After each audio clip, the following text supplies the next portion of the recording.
natural disasters, all too real, occurring all too often.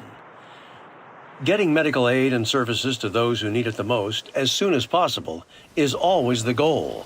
LifeWave and its members have done their part, whether providing financial aid to relief agencies or patches for stress, pain, lack of sleep, more energy for victims and relief workers. But can we do more? David Schmidt, our founder, CEO, and inventor of LifeWave's amazing products and other technologies, has always been committed to doing what he can to help those in need, especially during natural disasters.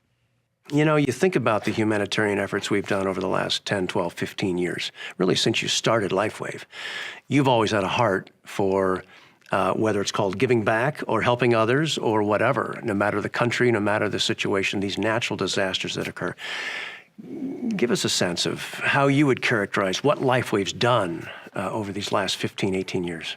Yeah, Jim, I think it's good to start at the beginning. So when you're starting a company and you're thinking about taking a new technology, getting it off the ground, you're not really thinking about giving back, at that moment.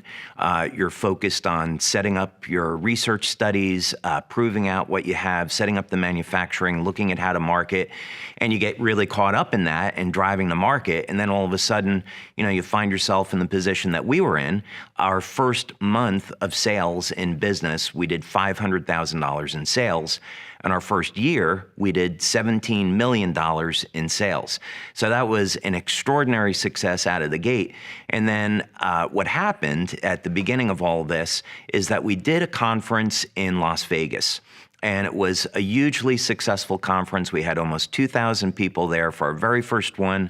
We had 40 speakers that came in, professional athletes, professional coaches, Olympic coaches. And a fellow by the name of Thomas Burke approached me and said, this is so phenomenal. I'm so proud to be a member of this company. As you know, there was just a hurricane off the coast of Florida. Have you thought about starting a program to give back? And it was at that minute I realized that when a company becomes successful, you have an obligation to help those in need and give back to those that are less fortunate. So we raised, I think it was $50,000 in relief effort for the Red Cross at that very first event. And that's what kicked off our effort to be in this program of giving back to others. And there always has been member involvement, right? I mean, regionally sometimes, they're the ones pulling LifeWave into the area because they're in the middle of a tragedy, right? The members that we have in our community globally are absolutely extraordinary people. They have always been there to help those in need. So we had a situation in Australia where there were the bushfires and there were LifeWave members that were there to give back and provide financial assistance, patch people, provide medical aid. We've had victims of earthquakes in Indonesia, earthquake in Italy, of course, multiple hurricanes, and LifeWave members have always been there personally to provide medical aid and assistance. And recently we had those floods in Germany and in Japan. Remember, almost back to back over a period of 6-8 months. There's always something happening where LifeWave wants to step up, right? Usually what happens is there'll be some type of natural disaster, something will happen, and LifeWave members will respond immediately and say, hey, I'm trying to help out with this situation. Can the company get involved and provide some kind of assistance? So in the case of the flood in Germany, we responded right away with a donation to the Red Cross. We sent patches out to members so they could be there to help people with relief of pain, coping with the stress, and helping with sleep. So this has been an effort that has been driven both from the company and from the member community. But you've mentioned from time to time some level of frustration that sometimes it takes weeks just because that's the way the administrative side of getting a check to somebody, or actually where do we send the patches and who's going to be there to take this whole dynamic of logistics and getting what you want to give into the theater where there's a problem. That's been frustrating for you, hasn't it been? It has been. Let's take the situation that just happened in the Ukraine, and there was this global outpouring of what was going on with the refugees, right? So the war is a terrible thing, and we have families that are having to retreat into Romania, into Poland. And the first thing that we did as a response was we donated money to the Red Cross to provide medical aid. We donated money to UNICEF to specifically go to the children that were affected by this. We donated supplies and patches to our members in Poland and Romania. The problem, that's all a great thing, but the problem with it is that it took weeks to get all of these things arranged.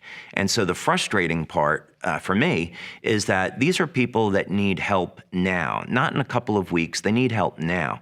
And so it was these type of incidents where I began to think that I would like to have the capability to provide medical aid, provide relief effort to people within a 24-hour period. And so the question was, how could we do that? Could we apply some things that we do really well, like innovation and product development? Could we put those skills to use and develop a system where we could take matters into our own hand and within 24 hours provide the relief that people need? Well, that's interesting. So you started to apply your technical awareness, your technology awareness, and so how do you begin? Yeah, so actually this began with my son. So like a lot of young men, he was uncertain about the direction that he wanted to go in life. And he had tried college and it really wasn't for him. So I had to sit and pray over it and think about, what is my son really engaged in, and that's going to get him excited. And then the idea came to me. As fate would have it, before LifeWave, I was developing emergency equipment for the Navy. And one of the things that I specialized in was power generation.